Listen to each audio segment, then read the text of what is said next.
Magandang araw mga kagabay. Ngayon po December 15, 2024, araw po ng linggo.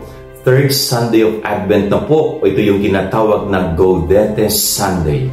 At napaka-meaningful po ng Sunday na ito sapagkat itinuturo sa atin ng Panginoon na tayo ay patuloy na maging magalak. No? Tayo patuloy na maging masaya bilang tanda ng isang Kristiyano. At paano po tayo magiging masaya? Kung tayo ay patuloy na magiging mapagpasalamat. Kung matututo tayong makontento sa kahit anong bagay na mayroon tayo.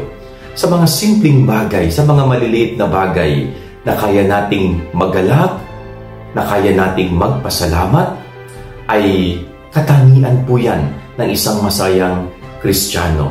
Kanya habang tayo po'y naghihintay sa muling pagbabalik ng Panginoon, sana ho mas piliin natin ang maging masaya palagi. No, sana ho mas magsikap tayo na maging magalak palagi sa ating buhay. Tingnan natin sa positibo ang lahat ng nangyayari. Tingnan natin sa mahalagang meaning ang lahat ng mga pangyayari at karanasan natin sa ating buhay. Sana ho huwag mangibabaw palagi sa atin ang kalungkutan. No? Ano man ang mangyari sa ating buhay, huwag mangibabaw ang kalungkutan, bagkus palagi nating isabuhay ang kagalakang itinuro sa atin ng Panginoon. Be joyful. Yan po ang katangian nating mga Kristiyano. Yan ang ating gabay aral ngayong maghapon. God bless po sa inyong lahat. Pagpalain kayo ng Panginoon.